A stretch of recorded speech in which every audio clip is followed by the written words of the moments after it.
एक बार सभी मिठाइयों में आपस में झगड़ा शुरू हो जाता है। रसगुल्ला कहता है मैं सबसे मीठा हूँ। लड्डू कहता है तुम नहीं, मैं सबसे मीठा हूँ।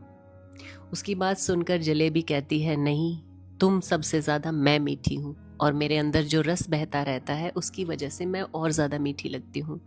इस पर इमरती कहती है तुम चाहे कितना ही रस टपकाती रहो, मीठी तो मैं हूँ। उनकी बात सुनकर लड्डू कहाँ चुप रहने वाला था। लड्डू बोला मैं तो भगवान का प्रिय हूँ, मैं हमेशा उनके हाथ में रहता हूँ। उनकी बातें सुनकर हलवा भी कहाँ चुप रहता। वो कहता है कि तुम बेशक भगवान के हाथ में रहते हो, लेकिन भगवान का भोग तो मुझसे ही चढ़ता है, इसलिए मैं सबसे मीठा हूँ। तो ये सारी बातें चीनी की बोरी सुन रही थी। उसने उन सब को शट अप कॉल दी और कहा कि तुम सब चुप हो जाओ, तुम सब का अस्तित्व मेरी वजह से है। मेरी गैर हाजिरी में तुम सब आटा, मैदा, बेसन, दाल का पाउडर सिर्फ यही हो। मैं तुम लोगों की आत्मा हूं और मेरी वजह से ही तुम सब मीठे हो। चीनी की बात सुनकर सारे चुप हो गए और उनकी आपस में लड़ाई बंद हो गई। और हम इंसान भी ऐसे ही हैं। किसी को बड़ी गाड़ी का गुमान है, किसी को बड़े घर का गुमान है, कोई अपनी जमीन जायदाद का घमंड करता है, कोई ऊंचे खानदान की दुहाई देता है।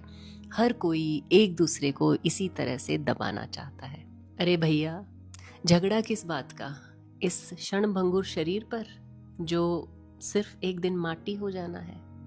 याद रखिए, भगवान को सब कुछ मंजूर है, लेकिन घमंड, अभिमान, दूसरे को नीचा दिखाना, ये सब बिल्कुल नहीं भाता। हमारे शरीर की शोभा सिर्फ तभी तक है जब तक इसके अंदर जान है।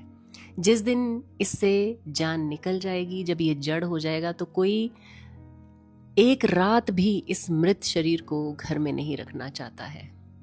और हम इसी बात को पहचान नहीं पाते हैं कि एक दिन हम यहाँ से रवाना हो जाएंगे, फिर हमारा भी सारा प्रोग्राम दूसरे लोग ही बनाएंगे, मिट्टी में मिल जाएंगे, लेकिन फिर भी जीवन भर इस शरीर को संवारना सजाना छोड़ते नहीं हैं, अपनी इस अकड़ को तोड़ते नहीं हैं, दूसरों की मदद करने की सोचते नहीं हैं। और जाते जाते एक भीतरी और गहरी बात और सुनिए, जिस्म और रूह का क्या गजब रिश्ता है, जिंदगी भर साथ रहे मगर तारुफ ना हुआ। ये कैसा सफर है, कहाँ जा रहा हूँ मैं अपनी